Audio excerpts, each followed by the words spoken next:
Il y a des personnages d'anime adorés de tous, d'autres plus nuancés, qu'on aime détester, ou encore qu'on finit par apprécier. Certains sont invisibles, pour qui seuls les puristes leur accordent une importance.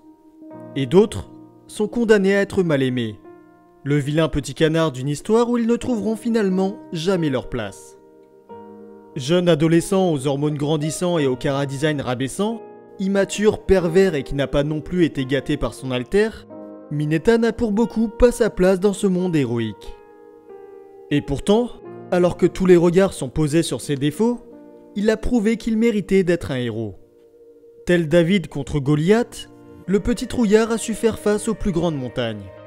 Mettre de côté ses perversions et réussir là où personne ne l'attendait. Mais ce que l'opinion publique retiendra, c'est surtout l'image d'un personnage trop loin de l'idéal d'un héros. Les défauts d'un adolescent lambda effacent les qualités d'un homme tout aussi courageux. C'est l'injustice Mineta. Salut à tous et bienvenue pour cette nouvelle vidéo. Aujourd'hui j'aimerais parler de Mineta, un personnage qui est pour moi injustement détesté. Alors oui, je vous vois venir. Des gens vont faire des raccourcis en disant que si on apprécie un personnage, on cautionne forcément ses actes. Et tout comme je l'ai déjà expliqué avec Endeavor qui est mon personnage préféré, il y a une différence entre apprécier l'écriture et apprécier ses actes. Bref, je vous invite à voir ma vidéo en entier pour mieux comprendre ce que je vais dire sur Mineta. Mais juste avant, j'aimerais vous parler de mon nouveau partenaire Japan Deal World. C'est un plaisir de pouvoir bosser avec eux puisque comme vous le savez si vous me suivez sur Twitter, j'adore les figurines. Et je dis pas ça parce que je suis leur partenaire. Ça fait des années que je parle des nouvelles figurines de My Hero Academia et j'en ai pas mal chez moi. Japan Deal World m'enverra quelques figurines que j'aurai l'honneur de vous présenter. Comme la dernière Ichiban Kuji mettant en avant les héros professionnels.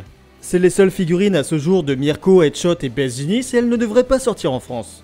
Mais on retrouve bien plus que des figurines dans sa boutique My Hero Academia. Il y a des artbooks, des tomes en japonais et même des jumps pour ceux qui font la collection. Et il y a même le jump qui contient le tout premier chapitre de My Hero Academia. Bref, il y a énormément d'objets exclusifs au Japon et introuvables en France. Comme cette putain de figurine Deku Black en édition limitée. Parce que oui, tout vient du Japon et c'est le seul site d'importation que je connais où on paye pas les frais de douane. En plus, c'est livré en moyenne en 3-4 jours, ce qui est abusé pour de l'importation. Ils ont même un système de fidélité qui vous donnera pas mal de réductions. Et en parlant de réduction, vous aurez moins 10% sur votre première commande avec le code WASH. Et moins 5% à vie avec le code MyTheory. Sur ce, retour à la vidéo. Mineta est sûrement le personnage le moins aimé des fans. La raison principale est son côté pervers qui a un humour japonais qui ne plaît pas vraiment en France. Et je dois dire que je suis pas spécialement fan de cet humour non plus, enfin du moins pas toujours. Le problème c'est que comme il s'agit d'un personnage tertiaire, les gags autour du personnage représentent une grande partie de son écriture. En soi c'est pas nouveau d'avoir des personnages pervers dans des mangas. Que ce soit Sanji, Tortue Géniale, Jiraiya, Onizuka ou encore Meliodas. Tous ces personnages comme Mineta ont eu des scènes assez malaisantes et sexistes. Bon, je vois arriver les fans de Sanji qui vont me dire qu'il est un gentleman donc ça compense. Sachez déjà qu'il est dans mon top 3 de mes personnages préférés de One Piece. Mais je trouve ça assez hypocrite de se cacher derrière un côté gentleman quand derrière tu as des comportements de pervers. Mais évidemment la différence entre ces personnages et Mineta c'est qu'ils ont plein d'autres choses qui les définissent. Ce sont pour la plupart des personnages principaux ou au pire récurrents. Donc même si on n'apprécie pas forcément cet humour, on les considère comme des bons personnages parce qu'à côté ils ont un bon développement. Et le problème avec Mineta c'est qu'il est un personnage tertiaire et qu'il n'a donc pas vraiment de quoi briller en dehors de ces clichés du lycéen pervers. Du moins c'est ce que la plupart des gens pensent. Parce qu'en dehors de cette image qui lui colle à la peau, Mineta n'est pas un mauvais personnage. Évidemment, j'irai pas dire qu'il est un très bon personnage de My Hero Academia, mais il est loin d'en être un mauvais. Déjà oui, ses défauts sont à l'encontre des qualités qu'un héros doit avoir. Mineta est présenté au début du manga comme un jeune adolescent lâche, peureux et pervers. En plus de ça, il a un alter ridicule à côté de tous les alters badass qu'on a l'habitude de voir chez les super-héros. Mais que peut-on reprocher à un personnage qui apporte du contraste à une œuvre qui n'a pas pour but d'être manichéen? C'est pas ce que veut nous faire comprendre l'auteur dès le tout premier chapitre en nous disant que tout le monde peut devenir un héros? Pourquoi s'acharner sur lui juste parce que vous aimez pas cette facette humoristique du personnage? Alors certes le gag revient souvent, mais c'est pas uniquement ce qui définit le personnage. D'ailleurs je trouve qu'il donne un côté réaliste au manga. C'est une école de héros où les élèves sont avant tout des adolescents. Même si beaucoup d'élèves sont matures, ils ont pour la plupart des traits communs chez des ados de leur âge. Shoto est le mec sérieux et ténébreux qui a une histoire de famille tragique. Mais il est aussi l'adolescent naïf qui prend tout au premier degré. Deku est le mec bosseur qui se donne toujours à fond pour réaliser ses rêves, mais il est aussi l'adolescent timide qui arrive pas à parler à une fille sans rougir. Ce sont ces petites caractéristiques qui montrent que au-delà d'être des héros, ils sont aussi humains. Et c'est la même pour Mineta qui est l'adolescent qui a une poussée d'hormones et qui est un peu trop attiré par le sexe. En soi, c'est courant d'avoir des élèves comme ça au lycée. J'en ai connu et vous en avez sûrement connu aussi. D'ailleurs, Denki est souvent complice de Mineta. Mais comme il est beaucoup plus badass, les gens ferment les yeux. Et pourtant, il est pas mieux développé que Mineta. À part en début de saison 6, il a pas vraiment de scènes marquantes qui font de lui un vrai héros. En tout cas, pas plus que Mineta qui lui a bien évolué depuis le début du manga. En vous focalisant sur le fait qu'il soit un pervers et qu'il a un alter nul, vous avez oublié qu'il a prouvé qu'il méritait d'être un héros. Oui, au début, Mineta est un lâche et un peureux. Mais en voyant Deku, il arrive à se surpasser et c'est en grande partie grâce à lui que les vilains ont été neutralisés. Son alter est peut-être ridicule, mais il est incroyablement utile.